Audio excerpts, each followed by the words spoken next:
Story by Rashbinrat. The Tower. The 16th card in the major arcana of modern tarot. The tower shows an illustration featuring two men jumping from a flaming tower with a crown overhead. The tower is being struck by lightning, and the lightning is splitting off into smaller flames. The tower card tells a story of a violent, chaotic uprising and a sudden change in power. Colburn sat alone in his room, guards poised at the ready outside. He had already survived several attempts on his life, and each had only made his wits sharper. His mind was like glass. They thought it was broken, but it was not dulled. No, far from it. His senses and mind were sharper than ever. He was wary, he was vengeful, and he was prepared for anything. He looked down past the red spots on his hands at the filthy peasantry below him as they scuttered about like ants. No, not ants. Ants have purpose and drive themselves to build and conquer. Bees are like rats.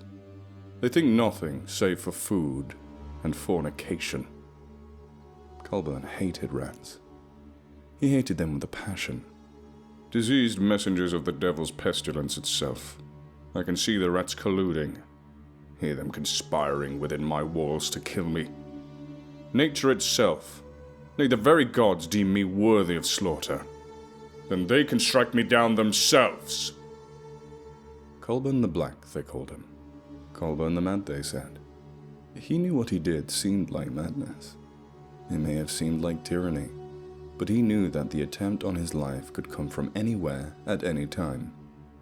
He had seen children playing with rocks near the courtyard in the cobbled streets. Any one of those rocks could be a cause of my demise, sneaky little assassins, he chuffed. His guards had little choice but to cater to his madness. They would hear him yelling at the rats in the walls. He would send them out to beat innocent children, threaten and interrogate shopkeepers, and even kill messengers on sight. They were sick to death of the lunatic king that barked these nonsensical orders day in and day out. One of the guards had a plan, to lead him down to the town square and have a condemned prisoner start a riot so they could kill him without consequence. But the plan was quickly found out. If seeing the body of the guard resting on a pike outside the city walls, half burned and half eaten by wild birds, the look of pain, fear and grief frozen on what was left of his face wasn't awful enough to silence any thought of revolt. Seeing what Colburn the Black had done to his guard's family certainly would. There was one of his royal guards who felt he had enough to gain and not much to lose.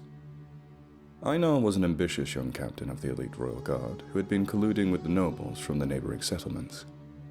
Those who had nothing but distaste for the Mad King. They agreed it was time for a change. And Einar seemed much more responsible a leader than Colburn the Black. Yes, Einar was ambitious, but he was certainly not mad. Many of Einar's men knew of the impending revolt. However, they were too scared to follow without some reassurance. Colburn had made his way inside their minds, nesting in their fears, whispering of the horrors that awaited any failed revolt. One of Einar's men had an idea. Sir Einar, there's a fortune teller, Lister. She came to one of the neighbouring villages recently. She can help you. She has these magic cards. The pictures on them will determine your fate and tell you when to strike. She made a grand prediction for the royals of the other townships already, and is yet to be wrong. If you listen to her, then victory will surely be yours. That's the difference, dear Torvin, between a peasant who believes in God and unseen strings of fate, and a king. A leader of men like me makes his own fate. You're not a king yet, sir, and your men could be inspired by the fortune teller's words. Soldiers will always fight harder when given an assurance of victory. Einar scowled at the younger guard, but ultimately agreed to see the woman. Walking in the small gypsy tent, he smelled a strong odor of frankincense burning through the bronze censer. He saw the royal purple satin lining. Welcome, good Sir Knight. Have a seat. Though Einar appreciated the noble look of the tent, he held nothing but contempt for the haggard old wretch seated within. He smiled through his clenched teeth, trying to seem pleasant. I hear you tell fortunes. Some swear by your gifts. Might you tell mine, my good woman? The old woman looked at him with an empty face and replied, The price is too high, and there's nothing to tell. You would not listen to me, or believe me if you did. The price for these gifts can be as low as a single copper, or as high as the cost of your soul. Einar began to clench his teeth in anger. My good woman, I assure you I have the utmost respect. Silence! You say I see the future, yet think I don't see when someone lies through their teeth. I see through the lies, Einar the fair, Einar the gold. Your heart is as black as coal, and should you triumph, you would plunge this village into the depths of hell. Why should the people trade one mad king for another? Einar kept his composure. Because, my dear old woman, I have a small troop of men outside this rather isolated spot you call home, and with but a word, they will set fire to this tent and kill anything aside from me that leaves. That is why you should care. I couldn't give less of a fig whether or not you can actually tell the future, nor about a soul or gods or demons. But my men who are more superstitious than me would like to hear you reassure them that they will be victorious. The old woman reluctantly placed her hands on the table and muttered a few incomprehensible words. She asked Einar one last time if he was sure he was willing to pay such a price. Einar had looked on as the tent darkened and a large dark cloud drifted overhead. The woman picked from a deck of cards. Her eyes began to flutter and turn a ghostly pale. Her whole body seemed to fall into a fit of shaking and tremors, and her voice lowered and boomed throughout the tent. She knocked 8 times, and then with each knock, the sound that at first was soft seemed to increase to the point that, by the 8th knock, resounded like a pommel of a sword hitting a wooden door. Einar fell back in a panic. The old woman's face grew dark, and her wrinkled skin formed into a terrible visage of a fiend. Her face twisted into a demonic rictus smile. What has been started cannot be undone. From infinite paths you now yield to one. Your damnation was set by your envy and sin. At the time of your demise you shall be greeted with a grin. Her hands gently picked the card from the first pile. The price has been set in the tower you draw.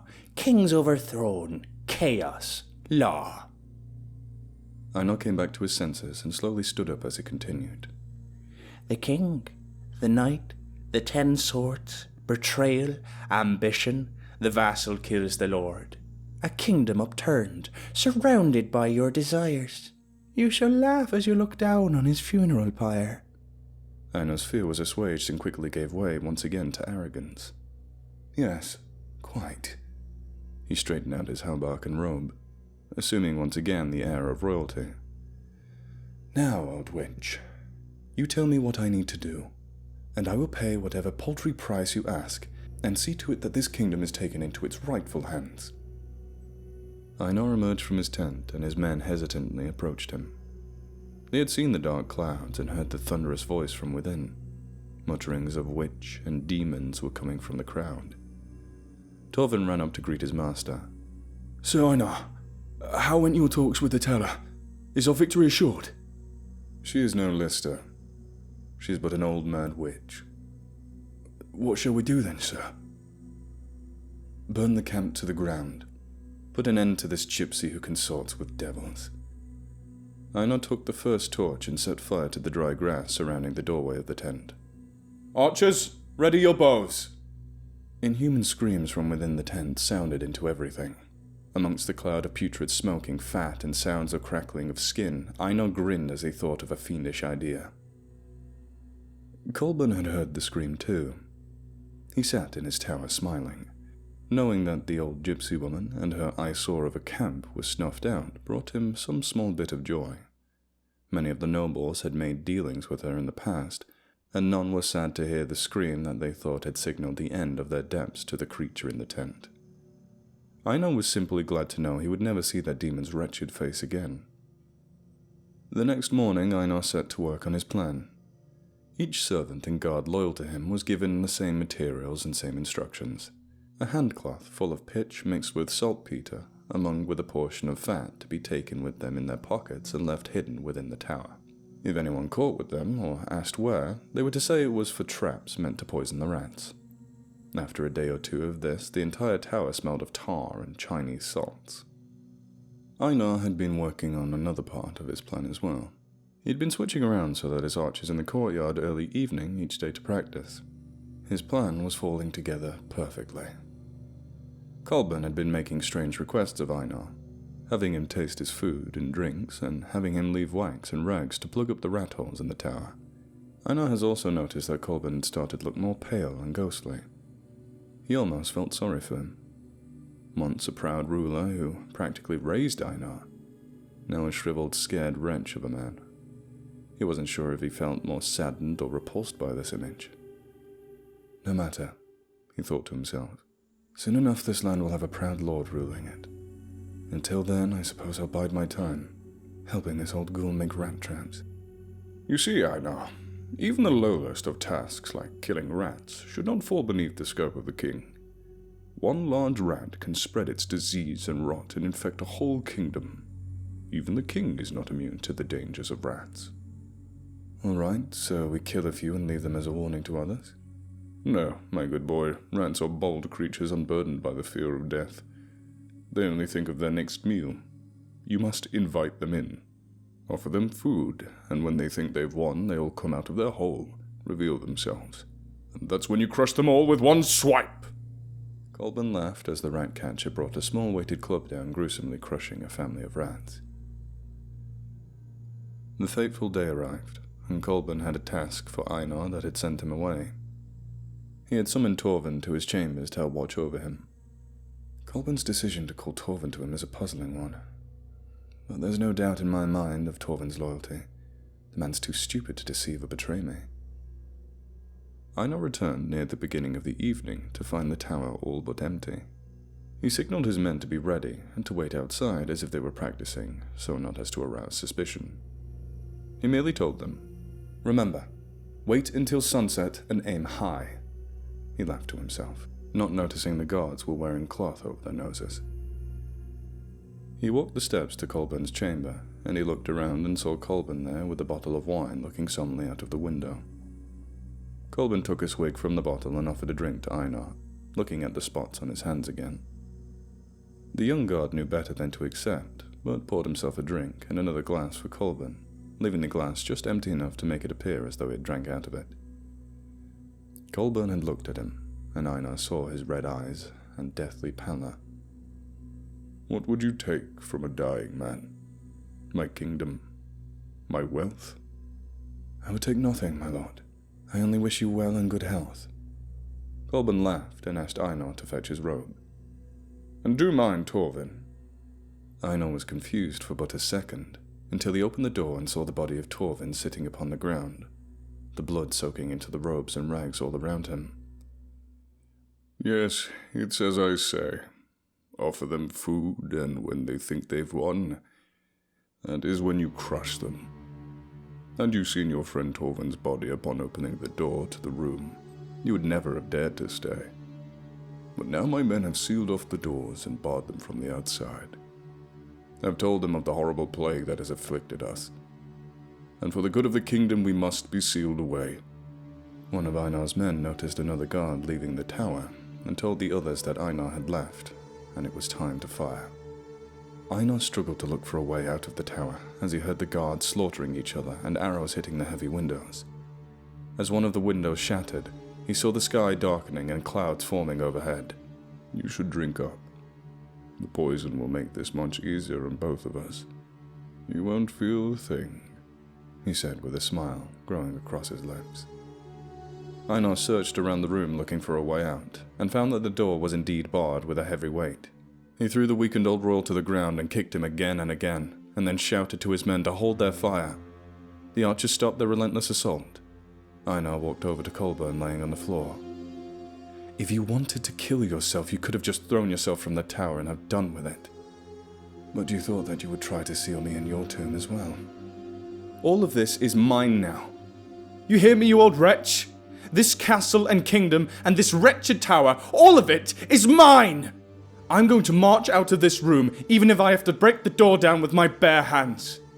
Then I'm going to pocket everything of value I can carry and set this tower ablaze with you inside it. Einar continued to kick the old man harder. No amount of poison or arrows or plagued rats will ever take it from me.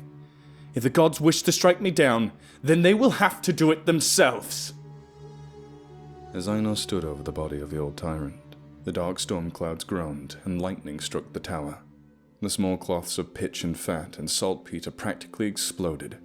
The fire was already spreading faster than he could stop it, and he saw the rats carrying it on their backs as they ran panicked around the room.